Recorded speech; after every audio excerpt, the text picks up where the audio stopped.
Chip लग जाए ना, चिप जो रिसेप्शन पे लगे हैं क्लास में, थोड़ा बहुत चिप बन जाएगा क्लास में। हेलो बेटा, सुनाई दे रहा है आप लोगों को? Yes ma'am. ठीक है, तो आज का टॉपिक है ATLS, जिसकी फुल फॉर्म होती है एडवांस ट्रॉमा लाइफ सपोर्ट। ठीक है, तो आज हम ATLS के बारे में बात करेंगे। ऐसे जैसे कि BLS होता है सेम, इससे थोड़ी एडवांस टेक्निक ATLS की होती है।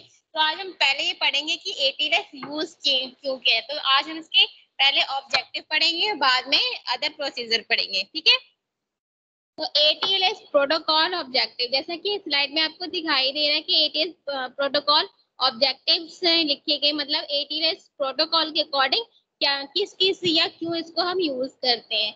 तो नंबर 1 आता है इसमें standardize approaches to all traumatic patient. मतलब कहने का मतलब है जो भी ट्रॉमा केसेस होते हैं, ट्रॉमेटिक पेशेंट होते हैं या एक्सीडेंटल केसेस होते हैं, तो उसको स्टैंडर्ड बनाने के लिए, मतलब उन तक पहुंचने के लिए, अच्छी सर्विस प्रोवाइड करने के लिए हम ATLS का यूज करते हैं। ठीक है, नेक्स्ट है comprehensive assessment and management of patient in emergency situation. में अगर कोई पेशेंट इमरजेंसी में है तो उसको प्रॉपर एक मतलब पेशेंट को ठीक करने के लिए, पेशेंट की सपोर्ट के लिए एक हम असेसमेंट या मैनेजमेंट तैयार करने के लिए हम ATLS का यूज करते हैं। नेक्स्ट है best utilization of gold hours. मतलब जो हमारे अच्छे, जो मतलब बहुत कीमती जो समय होता है उसको यूटिलाइज करने के लिए।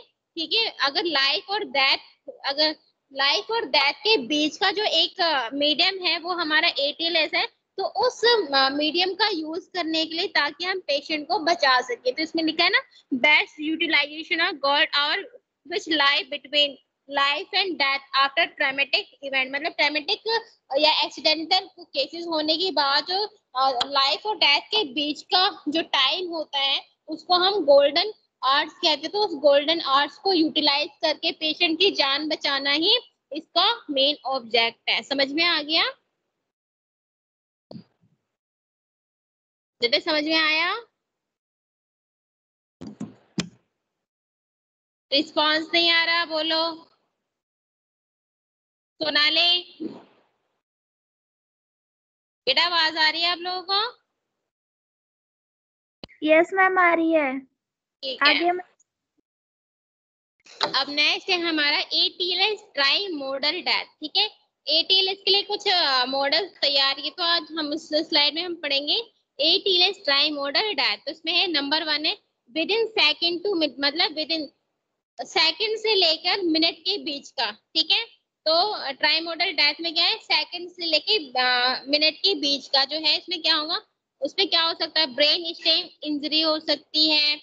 ठीक है, ऑर्टिक रप्चर हो सकता है। मतलब कुछ सेकंड से लेके कुछ मिनटों के बीच का ये टाइम है। तो इसमें क्या है, ब्रेन स्टेम हो सकता है। अगर कोई ट्रॉमेटिक ट्रेजेडी हुई है, कोई ट्रॉमेटिक मतलब कुछ हुआ है, तो उस मतलब कुछ मिनटों में ही क्या हो सकता है, पेशेंट का ब्रेन स्टेम इंजरी हो सकती है, ऑर्टिक रप्चर हो सकता है। सेकंड है with in minute two hours, मतलब कुछ मिनटों से लेकर घंटों तक। तो क्या, कुछ मिनटों से लेकर घंटों तक, तो ये क्या है, हमारा गोल्डन आवर है। तो गोल्डन आवर में क्या हो सकता है, नॉर्मल जैसे सबड्यूरल हिमाटोमा हो गया। ठीक है, सबड्यूरल हिमाटोमा हो गया, रप्चर ऑफ लीवर स्प्लीन हो गया। तो मतलब ये कह लो कि इसका जो टाइम है, जो हमने पहले पढ़ा था ना, with in second to minute, मतलब कुछ सेकंड से लेके कुछ मिनट के बीच में ब्रेन स्टेम इंजरी हो सकती है, ऑर्टिक रप्चर हो सकता है। उसके बाद है मिनट टू आवर्स, मतलब मिनटों से लेके घंटों तक, ये हमारा गोल्डन आवर है, जिसमें हम एडवांस टेक्निक का यूज करके पेशेंट को बचा सकते। तो इसमें जैसे हो गया सबड्यूरल हीमाटोमा हो गया, रप्चर ऑफ लीवर या स्प्लीन हो गया। ठीक है, थर्ड आता हमारा डेज टू वीक, मतलब कुछ दिनों से लेकर हफ्तों तक। तो इसमें क्या है, सेप्सिस या मोर्स, मतलब इन्फेक्शन। तो ये हमारी क्या है, डेथ की ट्राई मॉडल डेथ की स्ट्रेटजी है कि मतलब किस किस में क्या क्या, कितना कितना टाइम लगता है। ठीक है, अब बात करते हैं ट्रामा ट्रेजेडी, ट्रामा ट्रायेज।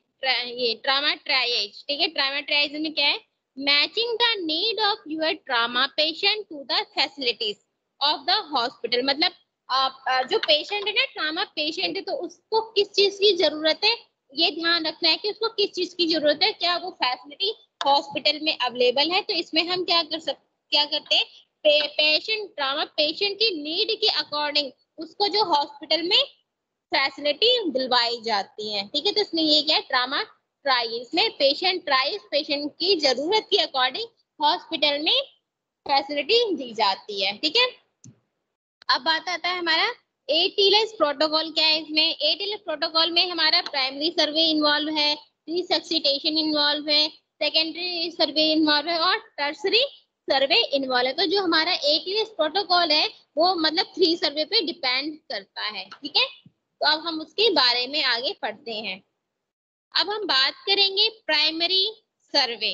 ठीक है, प्राइमरी सर्वे की मैंने मतलब प्राइमरी हमें सर्व करने की क्या प्रॉब्लम है क्या नहीं। ठीक है, तो अब हम प्राइमरी सर्वे की बात करते हैं और इसमें आता है हमारा प्राइमरी सर्वे नंबर 1 है ABCDE।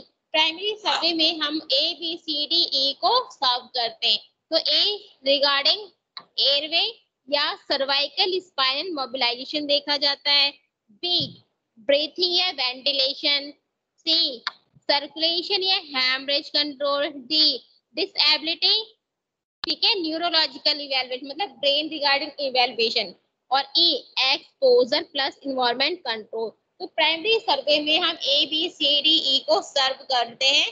तो जिस हिसाब से ABCDE है उसके अकॉर्डिंग ही प्राइमरी सर्वे डिपेंड करता है। जैसे कि अब हम अगर नॉर्मल इस स्लाइड में आपको दिख रहा ए है तो उससे रिगार्डिंग जो सर्वे है वो उसी अगर A फॉर जैसे एप्पल है तो यहाँ A फॉर एयरवे, तो हम इस पे प्राइमरी सर्वे में पेशेंट की एयरवे का या सर्वाइकल स्पाइनल मोबिलाइजेशन को चेक करते। नॉर्मली हम एटीएलएस में ABCD का यूज करके पेशेंट की जान बचा सकते। तो यहाँ पे एयरवे रिलेट करता है एयरवे कि पेशेंट को सांस आ रही है कि नहीं, क्या वो ब्रीथ ले मतलब एयरवे पास हो रही कि नहीं, सारी चीजें देखी जाती है कि पेशेंट को सांस लेने में या एयर पास करने में कोई दिक्कत तो नहीं है। तो यहाँ पे हम A फॉर एयरवे को सर्व करते हैं।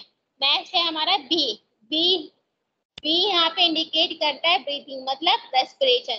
तो हम ये सर्व करते हैं, ये सर्वे करते हैं क्या पेशेंट ब्रीथिंग ले रहा है या नहीं। अगर वो ब्रीथिंग नहीं ले रहा है तो फिर हम या वेंटिलेशन की उसको प्रॉब्लम है तो हम उसको ब्रीथिंग या वेंटिलेशन प्रोवाइड करते हैं।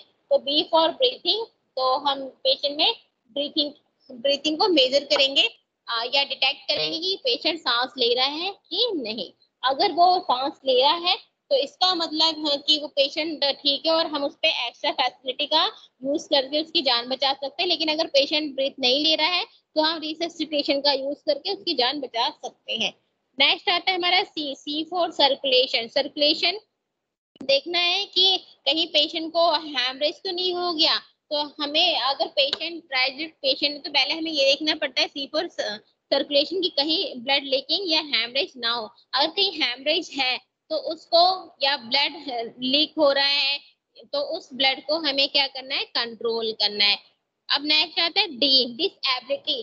डिसेबिलिटी में हम देखते हैं पेशेंट की न्यूरोलॉजिकल कंडीशन देखते हैं। तो इसमें हम GCS का इसमें हम ये देखते हैं कि क्या पेशेंट से अगर हम कोई सवाल पूछते हैं या ना पूछते तो क्या वो रिस्पॉन्सिबल है, क्या वो इस कंडीशन में है कि वो हमारे सवाल का जवाब दे सकती। तो हमें डिसेबिलिटी देखनी है कि कहीं न्यूरोलॉजिकल डिसेबिलिटी तो नहीं है। नेक्स्ट है एक्सपोजर प्लस इन्वायरमेंटल कंट्रोल। साथ साथ जब उस पेशेंट को हम एक्सपोज करेंगे इन द मेडिकल फैसिलिटी और इन्वायरमेंट उसको देंगे कि उसके सपोर्ट के लिए। अब बात करते हैं हम airway and cervical spinal mobilisation.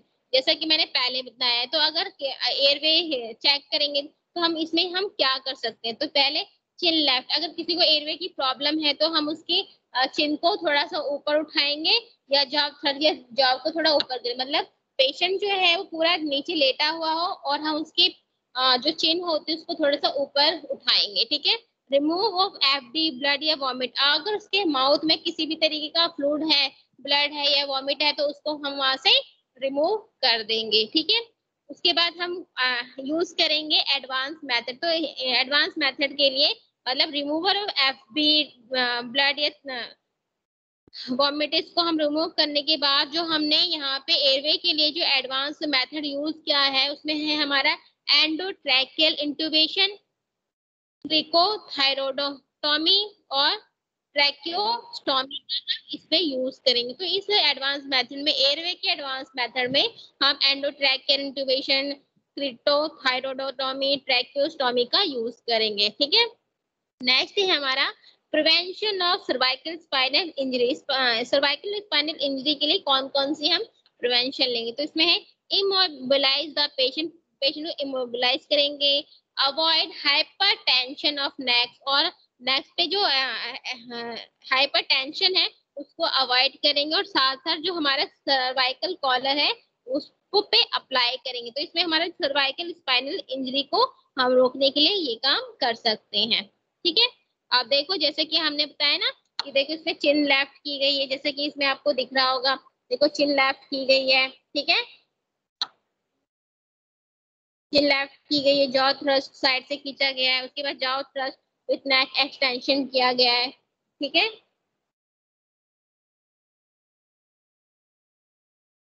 दिख रहा है आपको? तो इसमें क्या है, एडवांस टेक्निक का यूज करके हमने इस पेशेंट को इस पोजीशन में लिटाया है। ठीक है, अब जैसे कि हमने एडवांस टेक्निक की बात की, तो इसमें हमने एंडोट्रैकियल इंटुबेशन की बात की। तो इसमें हम इंट्राट्रैकियल जो इंटुबेशन, इसमें हम एंडोट्रैकियल जो है ट्यूब्स है वो माउथ के थ्रू पेशेंट में इंसर्ट करेंगे ताकि लंग्स को प्रॉपर ऑक्सीजन प्रोवाइड हो सके। ठीक है, जैसे दिख रहा है ना आपको सबको? यस मैम, दिख रहा है। अब बात है साइन ऑफ ऑब्स्ट्रक्शन, मतलब कहीं भी ऑब्स्ट्रक्शन आ रहा है तो उसके साइन क्या क्या है। अगर माउथ से, मतलब एयरवे अगर माउथ से वो नहीं ले रहा तो मतलब कहीं ना कहीं प्रॉब्लम है। तो साइन ऑफ ऑब्स्ट्रक्शन की सांस लेने में या एयरवे पास होने में कहीं ना कहीं ऑब्स्ट्रक्शन आ रही है, रुकावट आ रही है, तो उसके साइन कौन कौन से? पेशेंट नोज से ब्रीथिंग लेगा। ठीक है, हम दो जगह से ब्रीथ कर सकते हैं ना, एक माउथ से और नोज से। ठीक है, तो अगर माउथ से एयरवे प्रॉब्लम है तो जो पेशेंट है उसकी ब्रीथिंग कहाँ से होगी? नोज से, तो नोजली ब्रीथिंग लेगा। रेस्पिरेटरी डिस्ट्रेस, मतलब जो रेस्पिरेशन साइकिल है उसको थोड़ा डिस्ट्रेस होगा, मतलब प्रॉपर वो खुल के रेस्पिरेशन नहीं कर सकता। ठीक है, फेलियर टू स्पीक, पेशेंट है वो मतलब बोल नहीं पाएगा, डिस्फोनिया हो जाए, साइनोसिस हो सकता है, कंफ्यूज हो सकता है। ठीक है, कुछ टाइम के लिए वो कंफ्यूज भी हो सकता है, तो ये साइन ऑफ ऑब्स्ट्रक्शन है। ठीक है, अब बात आता है कॉजेस ऑफ इटियोलॉजी, कॉजेस या इटियोलॉजी ऑफ एयरवे ऑब्स्ट्रक्शन, मतलब एयरवे ऑब्स्ट्रक्शन के कौन कौन से कारण है, कॉजेस क्या है? तो इसमें हैमरेज, एक्यूमुलेशन या secretion with in the mouth या ओरो फेरिंग्स, मतलब ये कह लो कि माउथ या और फेरिंग्स में किसी चीज का सिक्रीशन हो जाए ना, या हैमरेज की वजह से वहां पे ब्लड का इकट्ठा हो जाना, ये और एयरवे ऑब्स्ट्रक्शन का कारण हो सकता है। नेक्स्ट है टंग, इन अनकॉन्शियस पेशेंट टंग में fall into pharynx and clot airway, मतलब कुछ ऐसे कंडीशन होते हैं कि पेशेंट जो होते हैं बेहोश होते हैं, और बेहोशी में उनकी जो टंग होती है, उनकी जो जीभ होती है वो फेरिंग्स के ऊपर आ जाती है, जिसकी वजह से एयरवे पास नहीं हो पाता है। ठीक है, थर्ड है फॉरेन बॉडी, फॉरेन मतलब कुछ फॉरेन बॉडी, जैसे मान लो फूड हो गई, पेशेंट मतलब ये कह लो कि पेशेंट खाना खा रहा, फूड है उसकी माउथ में, च्युइंगम हो, डेंचर हो, ड्राई म्यूकस, मतलब कुछ भी है कि फॉरेन बॉडी उसके माउथ में प्रेजेंट है, जिसकी वजह से ऑरोफेरिंग्स की वजह से एयर पास नहीं हो पा रही है। नेक्स्ट है aspiration of vomit in the chest, और मतलब चेस्ट में क्या है, वॉमिट, वॉमिट पेशेंट का तो एस्पिरेट हो गया हो, चेस्ट में ही एस्पिरेट हो गया हो। नेक्स्ट है एडिमा ऑफ ग्लोटिस, ग्लोटिस है उसका, उसमें एडिमा मतलब सूजन आ जाना। ठीक है, उस वजह से भी होता है। नेक्स्ट है फ्रैक्चर मैंडिबल, मैंडिबल का फ्रैक्चर होना, जिससे क्या है, जो टंग होती है पीछे की तरफ चली जाती है, और जिसकी वजह से एयरवे ऑब्स्ट्रक्शन होता है। ठीक है, नेक्स्ट है फ्रैक्चर मैक्सिला, मैक्सिला के फ्रैक्चर होने से क्या होगा, जो हमारी सॉफ्ट प्लेट होगी वो क्या होगी, फॉल डाउन और पोस्टीरियर पार्ट ऑफ टंग, टंग के पीछे वाले पार्ट पे चली जाएगी और सफोकेशन को कॉज करेगी। कितना समझ में आ गया मेरे से? यस मैम, आ गया।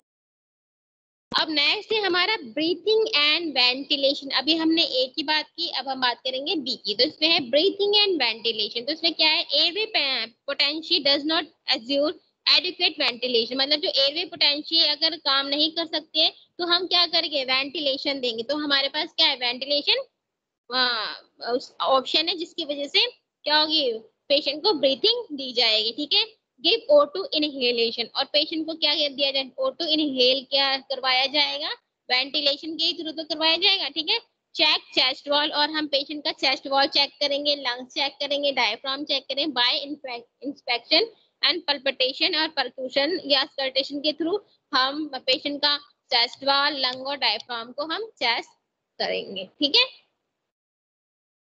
नेक्स्ट है look for condition that empire ventilation, और उस कंडीशन को देखेंगे जो वेंटिलेशन से मतलब कि के साथ सहयोग नहीं कर रहा है। तो इसमें क्या है, टेंशन, न्यूमोथोरैक्स, न्यूमोथोरैक्स में किसी चीज का दबाव हो जाना, मैसिव हीमोथोरैक्स, ठीक है, और थोरैक्स में ही मतलब ब्लड का आ जाना, रिब्स फ्रैक्चर, रिब्स का फ्रैक्चर हो जाना, ओपन न्यूमोथोरैक्स का होना, और पल्मोनरी कंट्यूशन का होना है।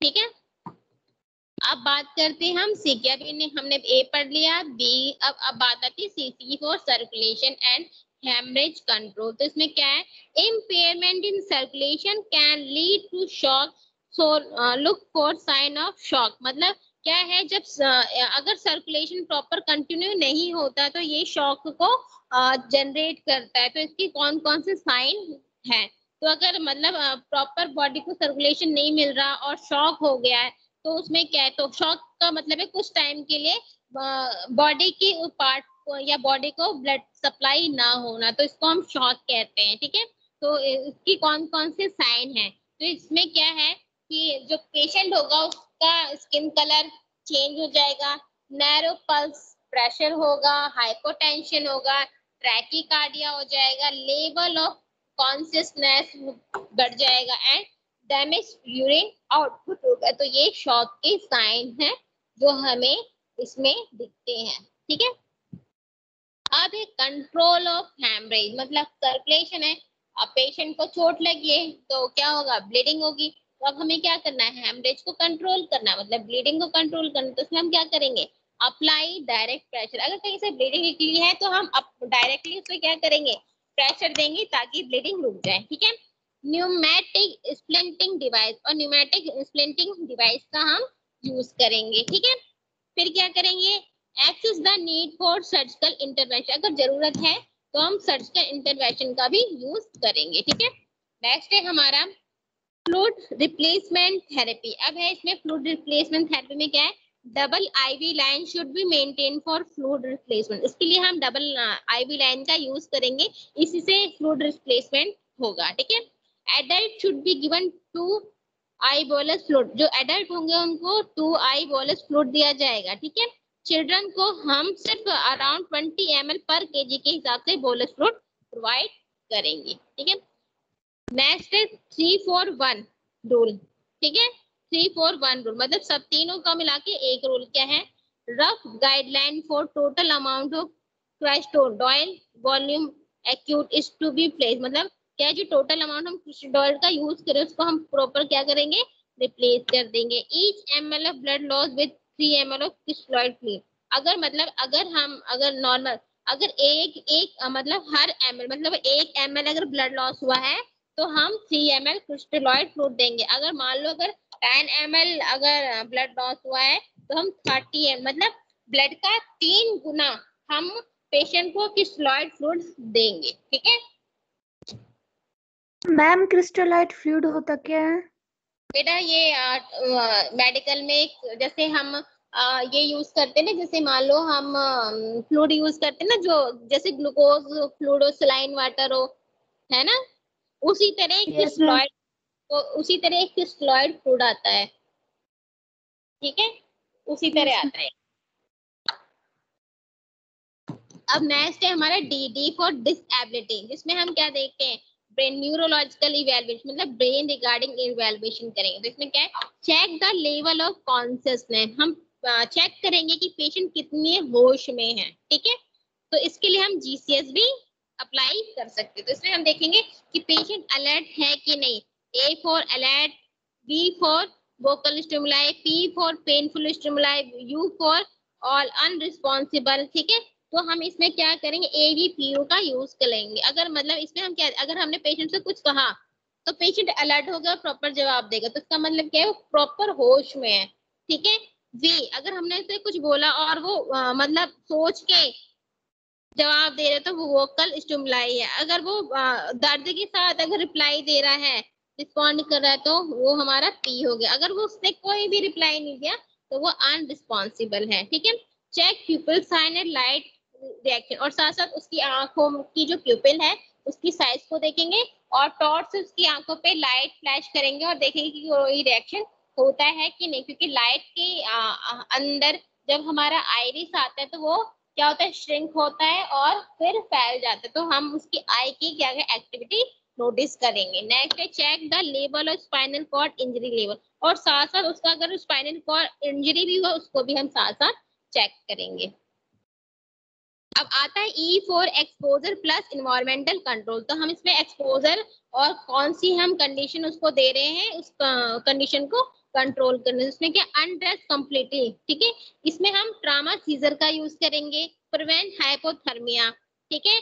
और जहां तक क्या करेंगे हम, हाइपोथर्मिया, प्रिवेंट हाइपोथर्मिया मतलब जो पेशेंट का जो टेम्परेचर है उसको हम कम होने से, या पेशेंट का जो टेम्परेचर है उसको डाउन होने से रोकेंगे। तो इसलिए हम पेशेंट को गर्म रखने के लिए गर्म ब्लैंकेट दे सकते हैं या गरम गरम फ्लूइड दे सकते हैं ताकि उसकी बॉडी का टेम्परेचर मेंटेन रहे, ठीक है। फिर क्या करेंगे, अर्ली हैमरेज कंट्रोल, अगर उसे हैमरेज हुए तो उसको जल्दी से जल्दी कंट्रोल करेंगे। Warm room temperature should be maintain, और जहां भी उस पेशेंट को रखा गया तो उसका रूम का टेम्परेचर गर्म होना चाहिए, ठंडा नहीं होना चाहिए, ठीक है। क्योंकि पेशेंट का ब्लड लॉस हुआ, ब्लड लॉस होने की वजह से जो बॉडी का टेम्परेचर है वो भी डाउन होने लगता है। तो उस बॉडी टेम्परेचर को बनाए रखने के लिए हमें वार्म रूम का अरेंजमेंट करना चाहिए, ठीक है। अब बात आती है सेकेंडरी सर्वे। सेकेंडरी सर्वे में क्या है, does not begin until primary survey. अगर जब तक हम प्राइमरी सर्वे कर ना ले तब तक हम सेकेंडरी सर्वे स्टार्ट ही नहीं करते, ठीक है। तो जब तक प्राइमरी सर्वे कंप्लीट ना हो जाए, मतलब ABCDS तब तक कंप्लीट ना हो जाए तब तक सेकेंडरी सर्वे स्टार्ट नहीं होती। इसमें क्या है, resuscitation afford are well stabilized and patient is heavy normalized to vital sign. मतलब जब हम इस सर्वे कर ले, ये सर्वे कर ले, तभी हम उसका रिसक्सिटेशन या वाइटल साइन को क्या कर सकते हैं, मतलब क्या नॉर्मल हो जाएगा, और उसके बाद हम फिर नॉर्मल और उसको देखेंगे, ठीक है।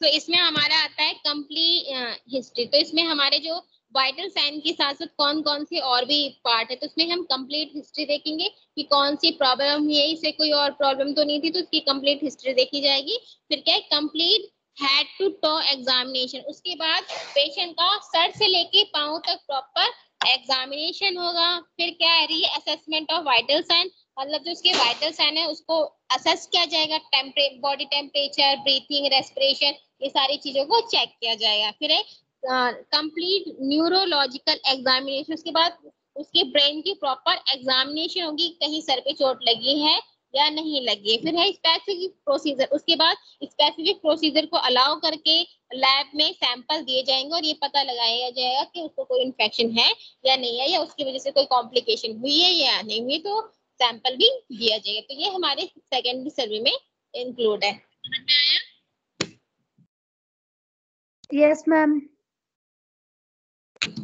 अब बात आती है कंप्लीट हिस्ट्री की। जब वो प्राइमरी सर्वे खत्म हो जाएगा तब हम कंप्लीट हिस्ट्री करेंगे, जिसमें हम ये देखेंगे कि पेशेंट को किसी तरीके की एलर्जी तो नहीं है, अगर वो कोई मेडिसिन तो नहीं ले रहा, ठीक है, या ये कह लो कि अगर वो कहीं वो प्रेग्नेंट या उसे कोई पुरानी बीमारी तो नहीं है, लास्ट मील मतलब उसने लास्ट में क्या खाया था, ठीक है, ये सारी चीजें हम इसमें सर्वे करते हैं। फिर ये भी देखा जाता है ब्लड ट्रामा तो नहीं है, ऑटोमोबाइल क्लूजन तो नहीं है, टकराव तो नहीं है, ठीक है, पेनिट्रेटिव कोई ट्रामा तो नहीं है, ठीक है, थर्मल इंजरी तो नहीं है, मतलब हजार्डस इंजरी, मतलब blunt trauma, penetrating trauma, thermal injury और हजार्डस इंजरी तो नहीं है। अगर ब्लंट ट्रामा की बात करें तो ऑटोमोबाइल मतलब आपस में टकरा जाना, ये हमारा क्या है, ब्लंट ट्रामा है। मतलब दोनों तरफ की, दोनों मतलब कह लो कि दोनों साइड्स की वजह से ये ट्रेजेडी हुई है, ये हमारे ब्लंट ट्रामा में आ गया। अब आता है हमारा पेनिट्रेटिंग ट्रामा, जिसमें क्या है, स्टैबिंग, मतलब या मतलब ये कह लो कि हाँ स्टैबिंग, चोट लग जाए किसी चीज से, किसी भी चीज से चोट लग जाना, ये हमारी पेनिट्रेटिंग, मतलब कोई ऑब्जेक्ट की वजह से इंजरी तो नहीं हुई है। ठीक है, नेक्स्ट है हमारा थर्मल इंजरी। थर्मल मतलब क्या होता है, हीट। ठीक है, तो हीट क्या है, बर्न, की बर्निंग की वजह से, ये एक्सप्लोजन की वजह से तो इंजरी नहीं हुई, ये सारी इसमें ली जाती है। नेक्स्ट हमारा हजार्डस इंजरी। हजार्डस मतलब घातक, जो हमारे जैसे केमिकल्स हो गए, टॉक्सिन्स हो गए, ड्रग्स हो गए, इनकी वजह से कोई इंजरी तो नहीं हुई, सारी चीजें इसमें देखी जाती है। नेक्स्ट है हमारा फिजिकल एग्जामिनेशन। ठीक है, फिजिकल एग्जामिनेशन हम क्या करेंगे, हेड का चेक करेंगे, मैक्सिलोफेशियल स्ट्रक्चर का चेक करेंगे, cervical, spinal, neck, chest, abdomen, perineum, rectum, vagina, musculoskeletal system और न्यूरोलॉजिकल सिस्टम, इन सब में फिजिकल एग्जामिनेशन, कंप्लीट बॉडी का एग्जामिनेशन करेंगे। अब आता है हमारा टर्सरी सर्वे। ठीक है, टर्सरी सर्वे लास्ट का सर्वे। तो इसमें क्या है, इसमें क्या करेंगे, कॉम्प्रिहेंसिव ट्रीटमेंट ऑफ ऑल, जो पेशेंट को इंजरी हुई है उसका प्रॉपर ट्रीटमेंट किया जाएगा। ठीक है, फ्रैक्चर है तो फ्रैक्चर स्टेबलाइज की जाएगी, अगर जरूरत है तो ऑपरेशन भी इन्वॉल्व किया जाएगा।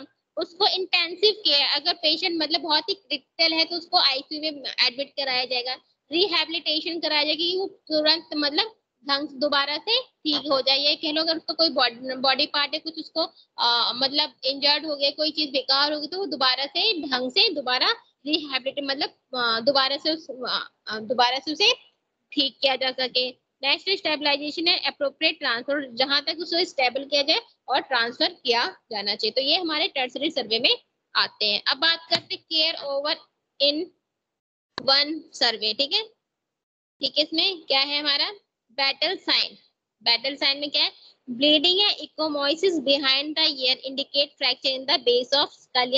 अब देखो, अगर हमारा बैटल साइन है कि अगर किसी की ब्लीडिंग, अगर मान लो कि अगर किसी को यही कह लो कि अगर किसी को ब्लीडिंग हो रही है, कहाँ हो रही है, अगर ईयर के पीछे, अगर ईयर के पीछे किसी को ब्लीडिंग दिख रही है या नीला नीला निशान दिख रहा है, तो इसका मतलब है कि पेशेंट को स्कल मतलब उसके सर में क्या है, चोट लगी है या स्कल फ्रैक्चर हुआ है। अगर कान के पीछे अगर ब्लीडिंग या ये ब्लू ब्लू लाइन नहीं होती है, वो अगर दिखे तो इसका मतलब है कि पेशेंट की स्कल में फ्रैक्चर हुआ है। ठीक है, अब है पेंडा आई। ठीक है, इसमें क्या है, पेंडा आई में क्या है, indicate fracture of base of school या जैगमोटिक टेम्पोरल फ्रैक्चर। इसमें क्या है, जो फ्रैक्चर है वो स्कल के बेस में होगा, मतलब जिस तरह आई दिखाई दे रही है, आई की यहाँ क्या है, जो हमारा जिग्मोइड टेम्पोरल फ्रैक्चर, मतलब आई के नीचे जो ब्लैक ब्लैक एरिया आ गया, तो इसका मतलब है कि पेशेंट को जैगमोटिक टेम्परेचर कह रहे सॉरी टेम्पोरल फ्रैक्चर हो चुका है, और ये 24 घंटे के बाद ही शो होगा, तुरंत शो नहीं होगा अगर फ्रैक्चर टेम्पोरल एरिया में है तो। ठीक है, मालिश तो कभी का इसी ना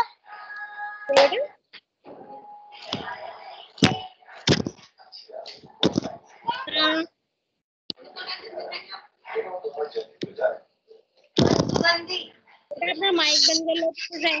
अरे लगा हमने बोले गंदे एक दो बार ये दूध पी रहा है ना बदलना